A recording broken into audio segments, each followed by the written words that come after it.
Hello everyone! I am back again with another video and welcome back to my channel!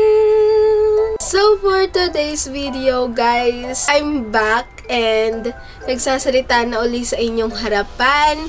And now, nasa chapter na tayo ng buhay na pa-end na naman yung taon. Nasa November na tayo. And now, nagkaroon ako ng time para mag-share sa inyo kung ano-ano ba yung mga nangyari sa akin this past few months.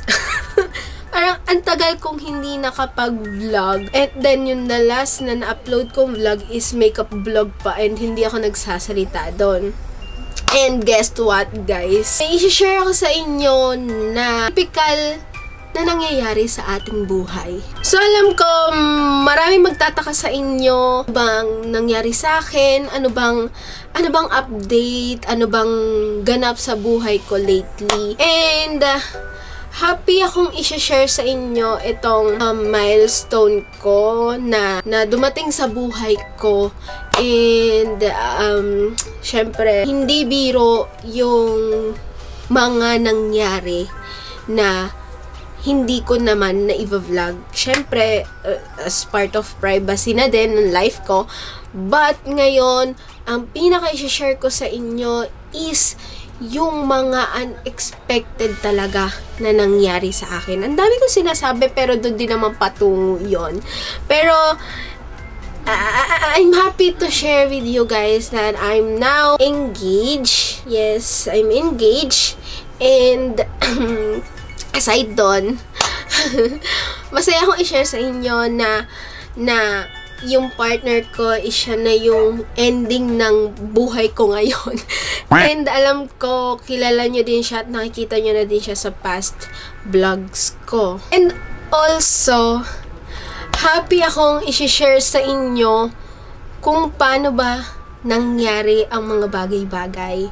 And may isa pa akong revelation sa inyo, guys.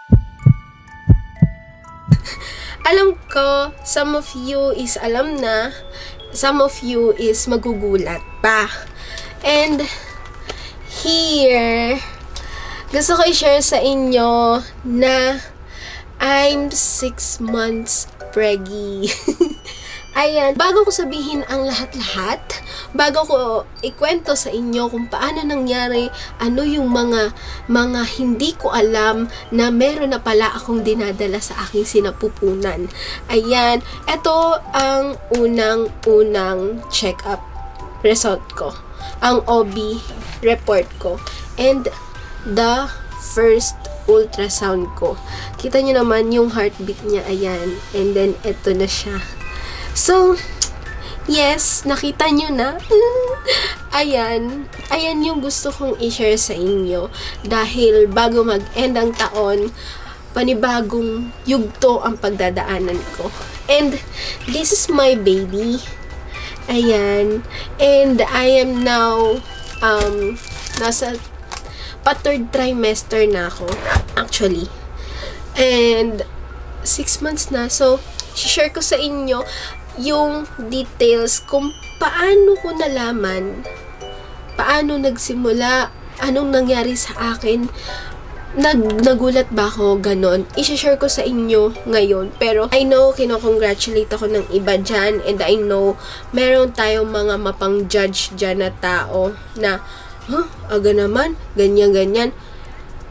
Ayun. And now, guys, alam ko, magtataka din kayo. Kasi ako, nagtaka din ako.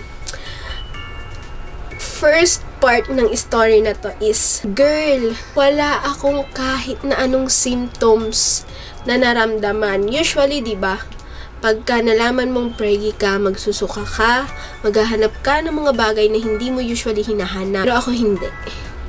Nagdaan ang first month, second month, third month, wala akong alam na preggy na ako. Why?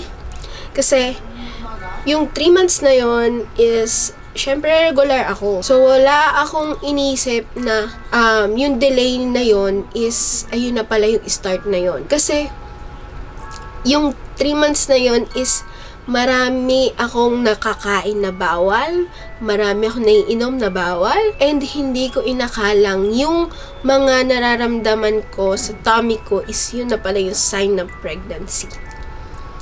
You heard it right. Hindi ko in-expect na yung simpleng pitik, simpleng galaw na mahina, is yun na pala yung start na nade-develop na yung baby ko. And unexpected siya kasi that time, ilang beses akong nag-expect na magkakaroon na ako kasi sumasakit sobra yung puson ko. But yung tendency na yon is imbes na magpa-check up na ako sa OB and para malaman ko ano ba talaga yung nasa tummy ko, hindi siya natutuloy. Parang may pumipigil, ganun. And yung right time na dumating na yun is pang 4th month ko na pala. And September 23, 2023, yun yung first time na narinig ko na may heartbeat na siya, na healthy siya, and complete yung details na kailangan ng OB. Like yun sa fluid, ayun yung mga naririnig ko. And then yung pinaka narinig ko sa OB ko is healthy ang baby mo. Bakit hindi mo alam na preggy ka? Ayun yung Lord.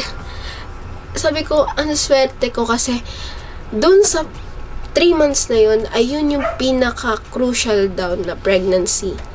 So, ako, diba, dumaan dun, pero wala akong any signs na naramdaman na pregnant ako. Yes. And nagpapasalamat ako kay God kasi healthy ako at yung baby ko at safe kami parehas. Now, nasa 6 months na ako. So, ilang months na lang yung aantayin ko.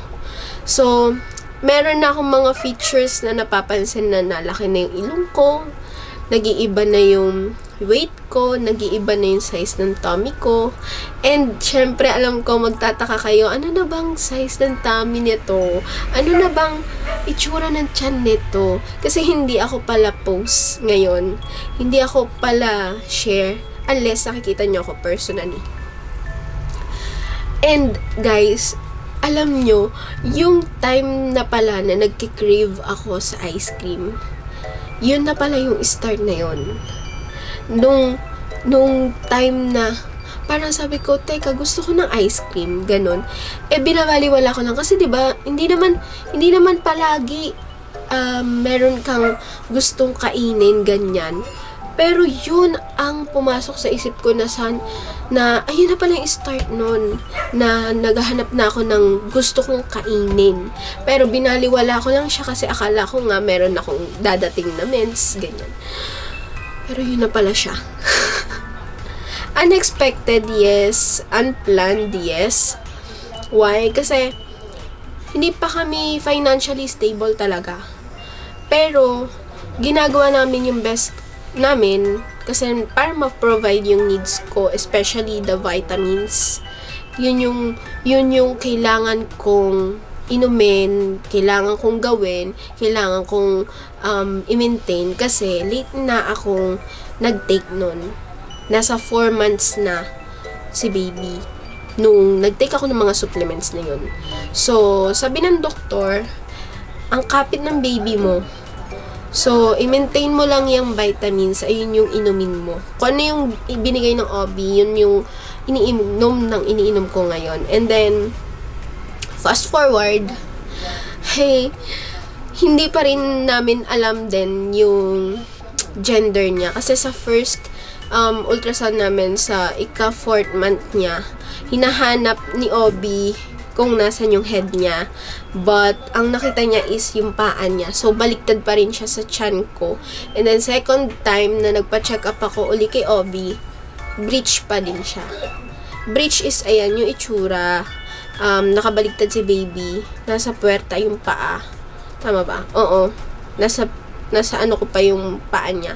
Hindi pa siya nakapwesto. So, hopefully, this coming na check-up ko is nakapwesto na si baby kasi parang gusto ko na lang mairaos ang lahat kasi nare-realize ko na sobrang hirap pala talaga magka-baby sa tiyan.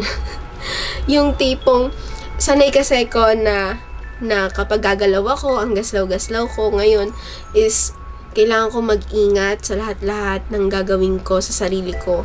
Kasi hindi lang ako yung pwedeng masaktan. So, yes. Napagdadaanan ko na yung dating nakikita ko lang sa iba, pero ngayon, ako na yung nakaka-experience. And, nare-realize ko din na totoo pala yung hormonal imbalance or hormones basta yon yung pag-change ng hormones ng pregnant. Kasi, ako, sanay kasi ako na nakikita ko yung husband ko, nakikita ko yung mukha niya, ganyan, nakakasama. Madalas kasi ngayon, yung shift niya sa work is panggabi. So, kami lang ni baby magkasama, ganyan. Tuwing gabi, nalulungkot ako, na naiiyak ako kasi hindi ko siya nakikita, hindi ko siya nakakasama. Parang doon ko na-realize na ganito pala yung feeling, parang nagsa-self-pity ako na wala namang rason dapat. Pero, ayun, napagtanto ko na part pala talaga siya ng journey na yon. And, excited ako na natatakot. Kasi merong mga, syempre, kasabihan ng mga matatanda, ganyan, naingatan si baby, wag kumain ng kanin, ganyan, para hindi lumaki yung tiyan. Pero, alam ko, excited na kayo sa part na gusto nyo na makita yung tummy ko, pero, maybe soon. Pero, ayun, gusto ko lang i-share sa inyo yung update ko ngayon, kung bakit hindi ako madalas makapag-upload na.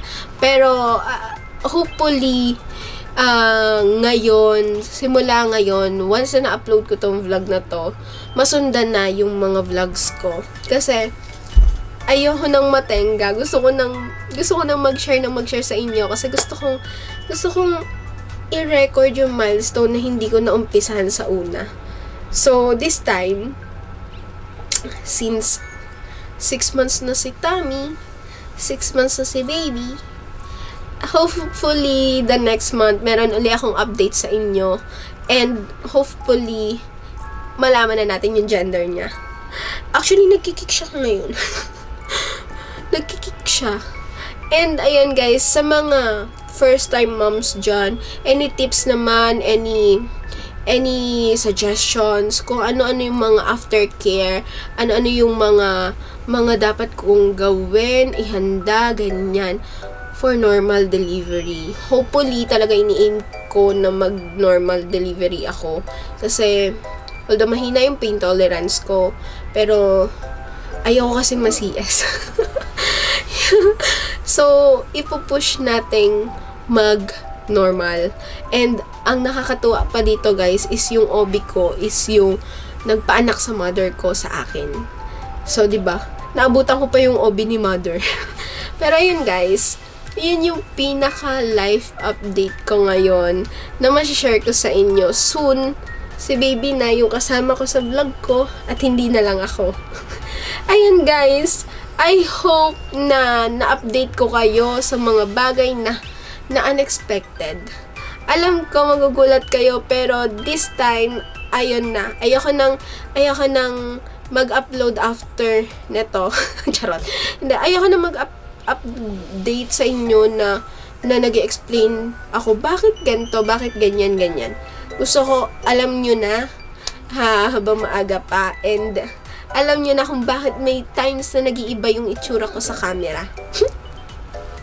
Ayan guys, I hope you like this video. I hope na nabigyan ko kayo ng information tungkol sa akin, and I hope na matulungan nyo ko sa mga shortcomings ko or sa mga, alam nyo na, yung mga pwede kong pagdaanan sa journey na to.